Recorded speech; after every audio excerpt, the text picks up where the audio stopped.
여러분, 오늘 우리는 서양 역사의 가장 격동적이고 잔혹했던 시대로 떠나보려 합니다. 무려 116년, 5세대에 걸쳐 이어졌고 유럽의 운명을 송두리째 바꿔버린 전쟁. 그 이름은 바로 백년 전쟁입니다. 잉글랜드와 프랑스, 두 거대한 왕국의 피할 수 없는 운명적인 충돌은 어떻게 시작되었고 어떤 광기와 영웅담을 남겼을까요? 그리고 이 기나긴 전쟁이 오늘날 유럽에 어떤 흔적을 남겼을까요? 지금부터 그 거대한 서사시 속으로 깊이 들어가 보겠습니다. 백년 전쟁의 시작은 단순히 왕실 간의 권력 다툼을 넘어선 수세기 동안 얽히고 설킨 잉글랜드와 프랑스의 복잡한 관계에서 비롯됩니다. 그 뿌리는 1066년 노르만 정복까지 거슬러 올라가죠. 윌리엄 1세가 잉글랜드 왕위에 오르면서 잉글랜드 왕은 프랑스 내에 광대한 영토를 가진 프랑스 봉신이 되는 기묘한 상황이 벌어졌습니다. 명목상으로는 프랑스 왕에게 충성을 바쳐야 하지만 실제로는 강력한 독립군주였던 거죠. 이 불편한 동거는 언제 터질지 모르는 시한 폭탄이었습니다. 결정적인 불꽃이 튀어오른 것은 1328년 프랑스 카페 왕조의 마지막 왕 샤를 4세가 후계자 없이 사망하면서였습니다. 프랑스에는 살리카법이라는 왕위 계승 원칙이 있었는데 여성의 왕위 계승뿐 아니라 여성 혈통을 통한 왕위 계승도 불허했습니다. 하지만 당시 잉글랜드 왕 에드워드 3세는 샤를 4세의 누이인 이자벨라의 아들, 즉 프랑스 왕의 조카였습니다. 에드워드 3세는 자신이 프랑스 왕위 계승의 정당한 권리자라고 주장했죠. 반면 프랑스 귀족들은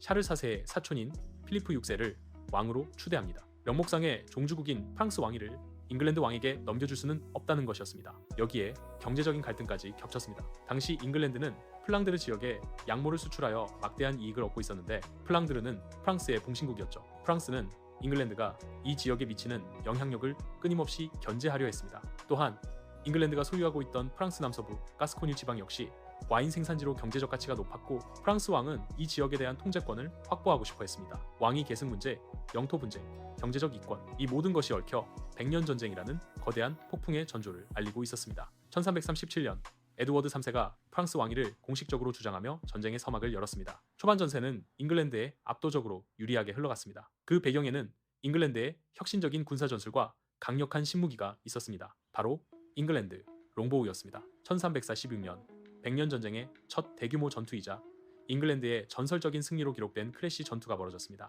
프랑스군은 수적 우위와 자랑스러운 기사단을 앞세웠지만 잉글랜드군은 롱보우 부대를 중심으로 한 치밀한 전술로 맞섰습니다. 수천 명의 롱보우 사수들이 뿜어내는 화살은 말 그대로 화살비였습니다. 롱보우는 당시 기사들의 무거운 갑옷조차 꿰뚫는 강력한 위력을 가지고 있었고 분당 10발 이상을 쏠 수 있어 프랑스 기사단은 접근하기도 전에 속수무책으로 쓰러졌습니다. 프랑스 기사도는 이 전투에서 치명적인 상처를 입었고 이는 중세 기사 계급의 종말을 예고하는 신호탄이 되었습니다. 에드워드 3세의 아들, 용맹한 흑태자 에드워드는 아버지의 뒤를 이어 전쟁의 영웅으로 떠올랐습니다. 1356년 푸아티의 전투에서 그는 다시 한번 프랑스군을 격파하며 프랑스 왕 장 2세를 포로로 잡는 경이로운 전과를 올립니다. 적국의 왕을 사로잡았다는 것은 상상하기 힘든 대승이었죠. 이 두 번의 결정적인 패배로 프랑스는 깊은 절망에 빠졌고 1360년 브레틴이 조약으로 잉글랜드는 광대한 영토와 엄청난 배상금을 얻어내며 전쟁의 주도권을 완전히 장악하는 듯 보였습니다. 하지만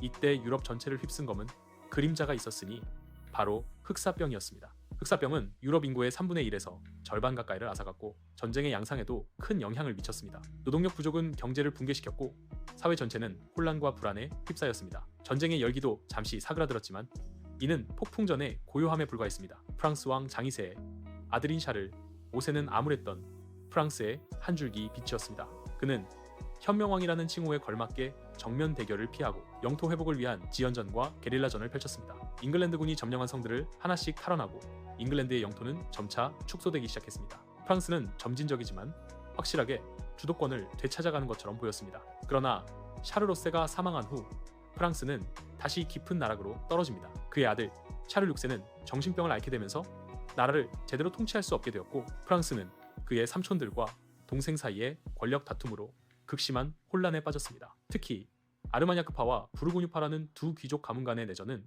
프랑스를 더욱 약하게 만들었습니다. 이들은 잉글랜드와 손을 잡는 것도 서슴지 않았죠. 한 나라가 내부의 적 때문에 스스로 무너져가는 비극적인 상황이었습니다. 이때 잉글랜드에는 또 다른 위대한 전사왕 헨리 5세가 등장합니다. 그는 혼란에 빠진 프랑스를 다시 한번 정복할 기회로 보았습니다. 1415년 역사적인 아젠쿠르 전투가 벌어졌습니다. 헨리 5세는 수적으로 열세였음에도 불구하고 다시 한번 잉글랜드의 롱보우와 탁월한 지휘력으로 프랑스 기사단을 괴멸시켰습니다. 이전 크레시와프 아티에의 승리를 능가하는 충격적인 대승이었죠. 헨리 5세는 파리를 점령하고 1420년 프랑스 샤를 6세와 트루아 조약을 체결합니다. 이 조약에 따라 헨리 5세는 샤를 6세의 딸과 결혼하고 샤를 6세 사후 프랑스 왕위 계승자가 되는 그야말로 프랑스 역사상 가장 치욕적인 조약이었습니다. 잉글랜드 왕이 프랑스의 다음 왕이 된다니 프랑스는 이제 완전히 잉글랜드의 식민지가 되는 것처럼 보였습니다. 프랑스의 운명은 풍전등화였습니다.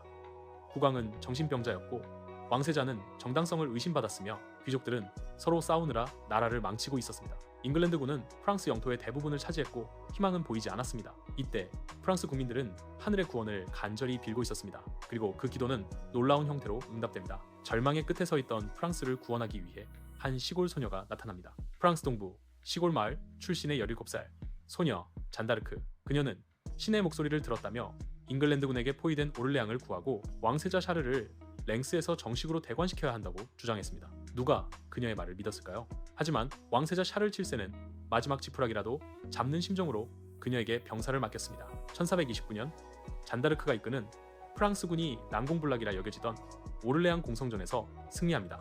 이는 단순한 군사적 승리가 아니었습니다. 절망에 빠져있던 프랑스인들에게 신이 우리와 함께한다는 희망과 용기를 불어넣은 기적같은 승리였습니다. 잔다르크는 병사들을 독려하고 그들의 사기를 최고조로 끌어올렸습니다. 그녀의 카리스마와 확고한 믿음은 프랑스군을 변화시켰습니다. 오를레앙 구원 후 잔다르크는 왕세자 샤르를 이끌고 잉글랜드군 점령지를 뚫고 랭스로 향합니다. 그리고 그곳에서 샤르는 프랑스 왕 샤를 7세로 정식 대관식을 치르게 됩니다. 이 대관식은 샤를 7세에게 왕으로서의 정당성을 부여했고 프랑스인들에게 우리에겐 진정한 왕이 있다는 강력한 메시지를 전달했습니다. 프랑스인들의 마음속에 새로운 국가적 정체성이 싹트기 시작했습니다. 그러나 영웅의 운명은 비극으로 끝나는 경우가 많습니다. 잔다르크는 잉글랜드와 손잡은 부르 고뉴파에 의해 붙잡혀 잉글랜드에 넘겨졌고 종교 재판에서 마녀로 몰려 1431년 화형당했습니다. 그녀의 나이 불과 19살이었습니다. 그녀의 죽음은 프랑스인들에게 깊은 슬픔과 분노를 안겨주었지만 동시에 프랑스 민족주의라는 거대한 불씨를 지피는 계기가 되었습니다. 잔다르크의 희생 이후에도 전쟁은 계속되었지만 전세는 완전히 프랑스 쪽으로 기울었습니다. 샤를 7세는 잔다르크가 남긴 정신적 유산을 바탕으로 군사개혁을 단행하고 상비군을 창설하며 강력한 왕권을 확립했습니다. 특히 프랑스군은 포병 전술을 도입하여 중세 시대의 성체 방어를 무력화시키기 시작했습니다. 1453년 카스티용 전투에서 프랑스군은 잉글랜드군을 상대로 포병을 활용하여 결정적인 승리를 거둡니다. 이 전투는 백년 전쟁의 사실상 마지막 전투였으며 역사상 처음으로 화약 무기가 전쟁의 승패를 결정적으로 좌우한 전투로 기록됩니다. 잉글랜드는 프랑스 내 모든 영토를 상실하고 오직 칼레 항구만을 남기고 프랑스 대륙에서 완전히 철수하게 됩니다. 무려 116년간의 길고 긴 전쟁이 드디어 막을 내린 순간이었습니다. 백년 전쟁은 단순히 두 왕국 간의 싸움이 아니었습니다. 이 전쟁은 유럽의 미래를 완전히 바꾸어 놓았습니다. 1. 국가주의의 탄생. 전쟁을 통해 프랑스인들은 프랑스인이라는 강한 정체성을, 잉글랜드인들은 잉글랜드인이라는 정체성을 확립하게 됩니다. 이는 근대적인 국가 개념의 중요한 토대가 됩니다. 2. 봉건제의 종말. 기사 계급의 몰락과 상비군, 화약 무기의 등장은 봉건 사회의 해체를 가속화시켰습니다. 3. 왕권 강화. 전쟁의 필요성으로 인해 왕의 권력이 강화되고 중앙 집권적인 국가 체제가 형성되는 기반이 되었습니다. 4. 잉글랜드의 변화. 대륙에서의 영토 상실은 잉글랜드가 해양 강국이자 섬나라로서의 정체성을 확립하는 계기가 됩니다. 그리고 전쟁의 여파로 잉글랜드 내부에서는 랭커스터 가문과 요크 가문 간의 장미 전쟁이라는 또 다른 내전이 발발하게 됩니다. 백년 전쟁은 우리에게 많은 것을 가르쳐줍니다. 길고 긴 갈등 속에서 어떻게 새로운 사회가 태동하고 한 개인의 믿음이 역사의 물줄기를 바꿀 수 있는지 말이죠. 이 전쟁을 통해 형성된 잉글랜드와 프랑스의 관계는 오늘날까지도 이어지고 있습니다. 거대한 역사적 흐름 속에서 펼쳐진 인간의 욕망, 영웅들의 용기, 그리고 민중의 고통과 희망. 백년 전쟁은 단순한 과거의 이야기가 아니라 현재를 이해하는 중요한 열쇠입니다. 이 영상이 여러분의 역사 지식에 도움이 되셨기를 바랍니다. 다음번에는 또 어떤 흥미로운 역사 이야기로 돌아올지 기대해주세요. 영상이 좋았다면 좋아요와 구독, 그리고 댓글로 여러분의 생각을 남겨주세요. 감사합니다.